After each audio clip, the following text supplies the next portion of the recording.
नमस्कार, हेलो साथीहरू। झोले नमस्कार फेरि पनि यहाँहरूलाई मेरो यो अखिल सारू मगरको युट्युब च्यानलमा हार्दिक स्वागत गर्न चाहन्छु।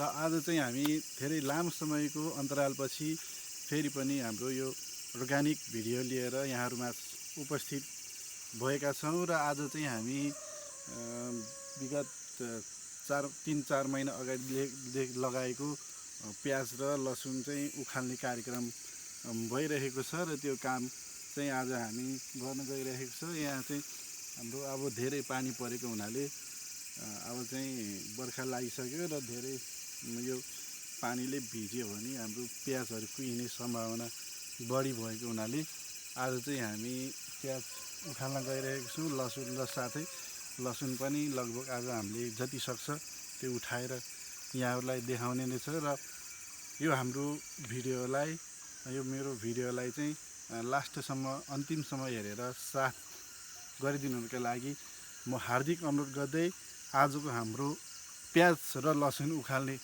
काम यहाँहरूलाई देखाउन गइरहेको छ। ल अब चाहिँ सुरु गरौँ है त।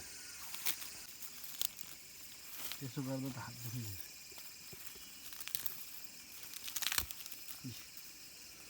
चुडे के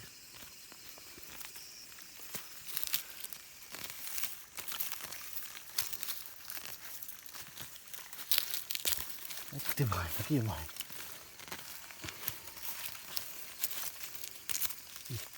एकछिन म खनी लिएर आउँछु।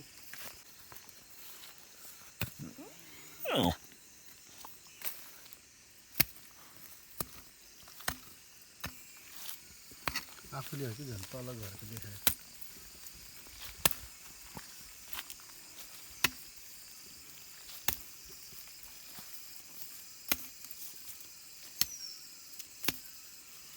ल है साथीहरू, प्याज चाहिएमा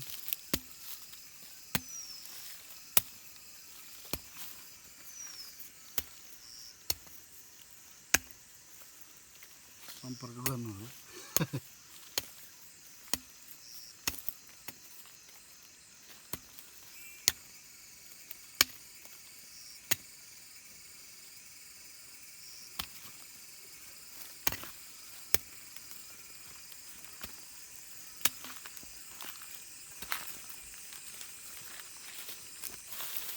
हाम्रो सरले काम गर्न दिएन, भिडियो पनि खेल्न देखाएन यसले।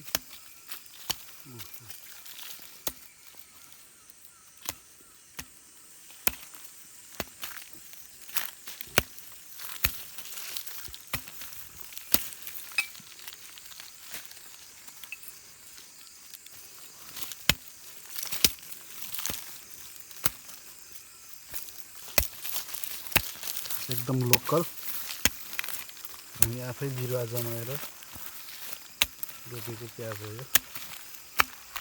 यसको बजार भाउ कति रुपियाँ केजी छ भन्ने थाहा छैन हामीलाई, किनकि हामीले वर्षभरि नै प्याज नकिन्ने भएको हुनाले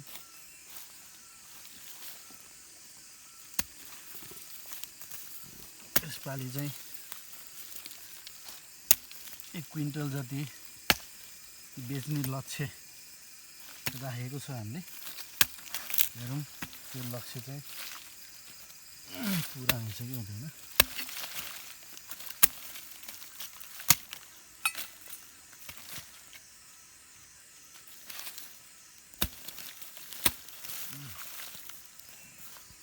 झार आइसकेको छ है।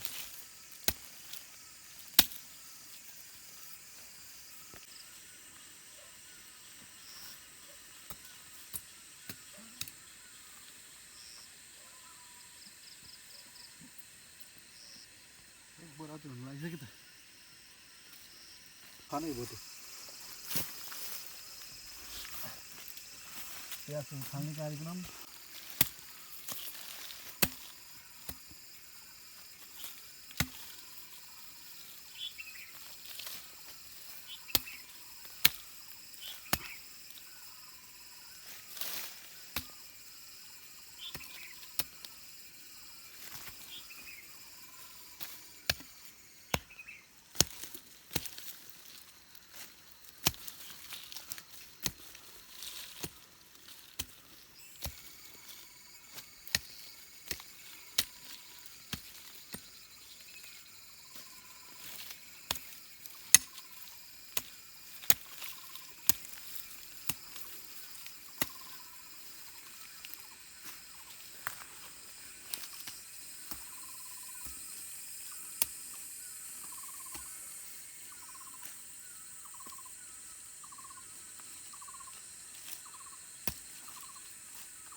अबे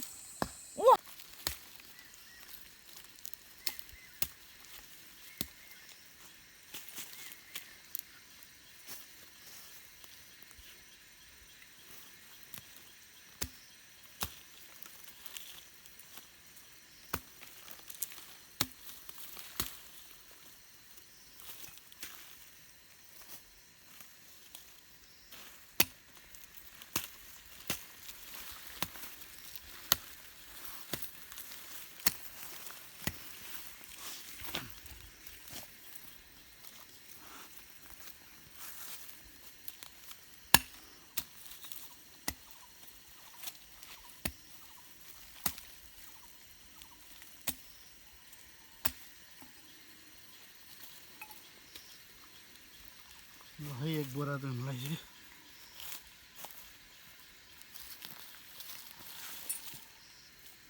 तरकारी पनि छ यहाँ। यो चाहिँ लोडे तरकारी हो। यो टिपेर लाने होला। भरे आलुसँग मिसाएर खाँदा एकदम मिठो हुन्छ। यसले फेरि झ्याउ गरे उता बस्न काम गर्ने त्यो दाइ देखाउनु भनेको त्यतै पुग्नु है।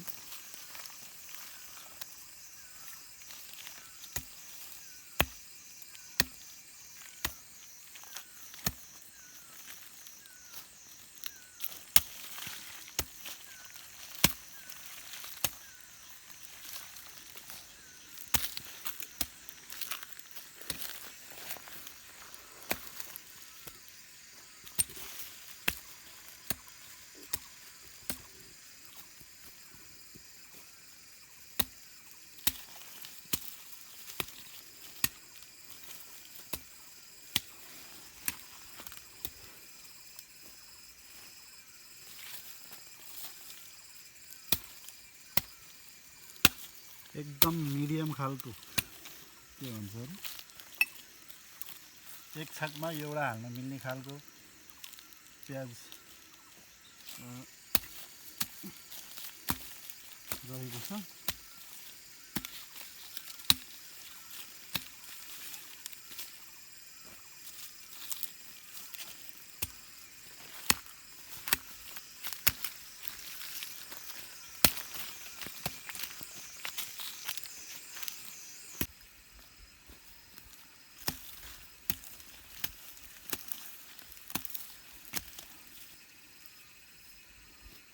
यो पनि लाने होला नि होइन मेरो सँगसँगै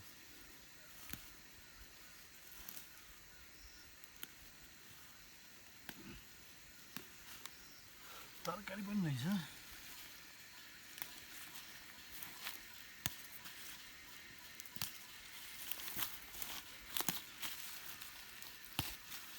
अर्गानिक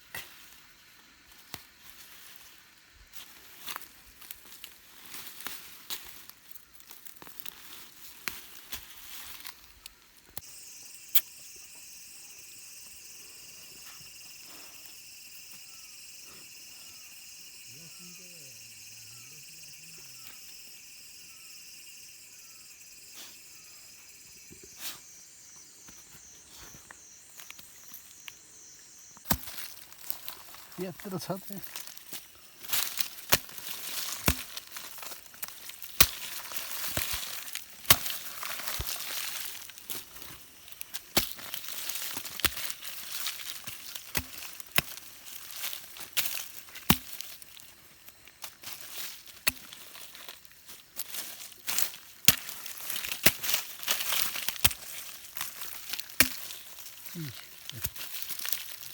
अब यसलाई सुकाउने अरे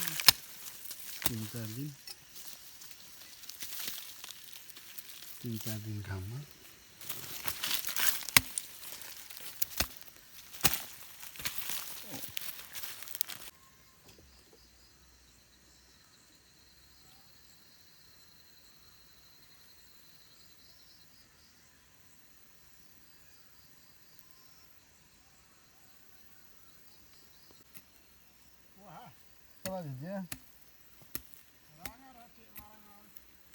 Rangun baje. Wih, jaga mah ya sini sih lihat nanti.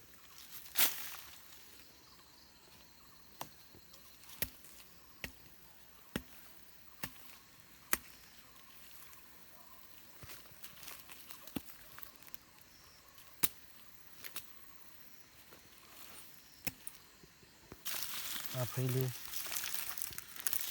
अब यसलाई कहाँ लगेर बेच्ने भन्ने पनि छ। यसको भण्डारण पनि आएन डर रहेछ। त्यसलाई अब स्टोर पनि गर्नु पर्यो। हामीसँग स्टोर पनि छैन। अब यो सिजनको बेलामा यो प्याजको मूल्य थोरै पनि हुन्छ। अब अहिले सस्तो हुन्छ। यसलाई अलिकति अक्सिजनको टाइमसम्म स्टोर गरेर राख्न सके अलिकति किसानलाई फाइदा हुन्थ्यो।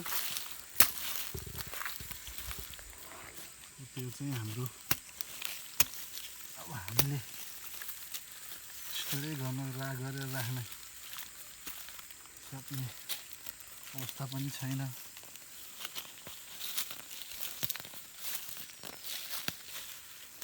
त्यही भएर अलिकति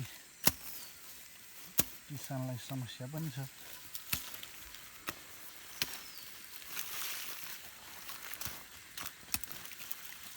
नेपालको किसानहरूले आफ्नो उत्पादन बाटोमा फाल्नुपर्ने अवस्था रहेको कारणै त्यही हो।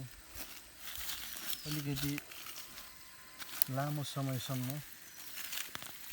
स्टोर गरेर राख्न नसक्दा पनि त्यो समस्या बाटोमै फाल्नुपर्ने समस्या आइरहेको हुन्छ।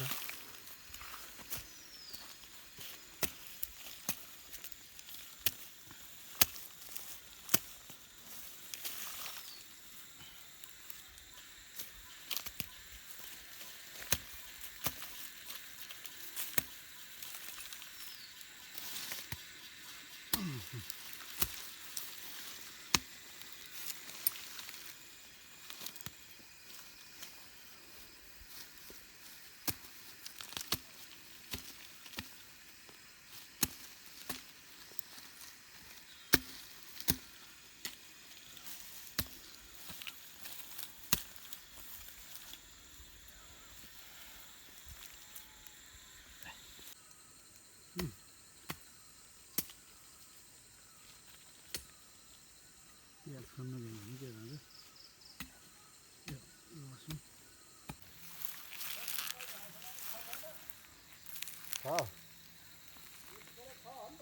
हजुर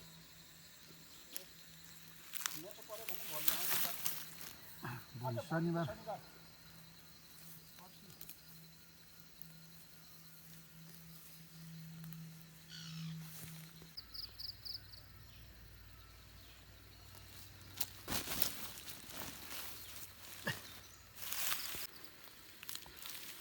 भाइ साथीहरू। अब यो चाहिँ बोरामा हालेर प्याक गर्ने। अब यसलाई चाहिँ यही पात सहित चाहिँ 3 दिन घाममा सुकाउने भनेर चाहिँ यो कृषि विज्ञहरूले भनेर सुनेको छ। र त्यसपछि चाहिँ यसलाई 7 दिनसम्म चाहिँ चिसोमा घाम नपरेको शीतल ठाउँमा चाहिँ सुकाउने भनेर भनेको छ। त्यही अनुसार चाहिँ अब यत्तिकै लगेर यो नकाटिकन 3 दिनसम्म सुकाउने घाममा र त्यसपछि 6-7 दिन चाहिँ शीतल ठाउँमा राख्ने भनेर त्यही भएको कारणले यसलाई चाहिँ अब बोरामा हालेर हामी घर लगेर सुकाएर अनि प्याक गर्ने हो। आज चाहिँ हामीले यो प्याज चाहिँ आधाको आधा पनि खन्न सकिएन। लगभग 2 बोरा जति यहाँ भइसक्यो। लसुन त झन् छुनै भ्याइएन। फेरि यो अर्को भिडियोमा चाहिँ यो लसुन प्याज अझै पुरा खनेको चाहिँ देखाउने प्रयास गर्नेछौँ। आजलाई चाहिँ लगभग 2 बोरा प्याज चाहिँ हामीले उखालिसक्यौँ र आज अनि भोलि चाहिँ बाँकी उखाल्ने होला सायद। र आज चाहिँ यो प्याक गर्न थाल्यो है।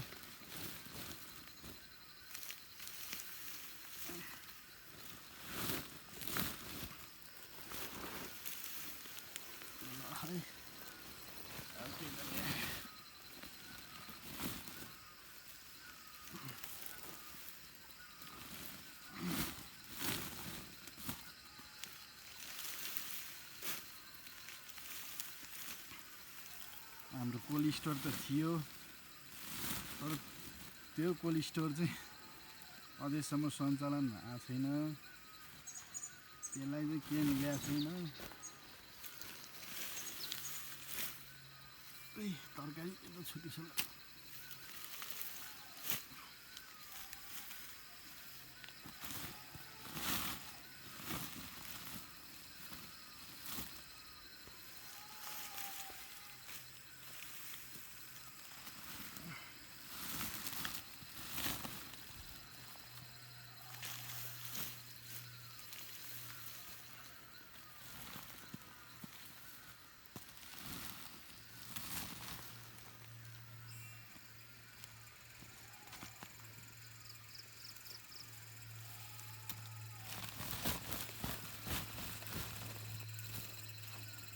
छानो नन्दनिस बोरानमा आउनु।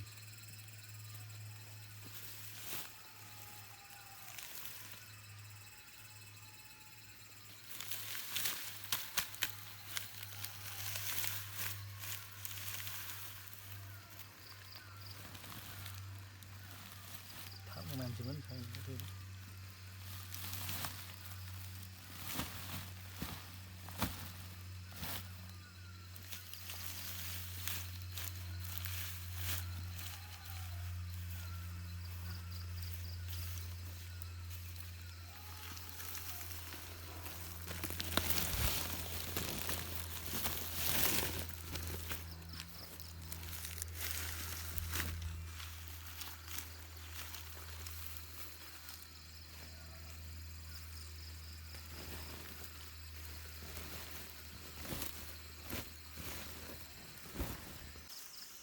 ल साथीहरू, यहाँहरूलाई हाम्रो यो मेरो भिडियोलाई चाहिँ अन्तिमसम्म हेरिदिनु भएकोमा धेरै धेरै धन्यवाद दिन चाहन्छु।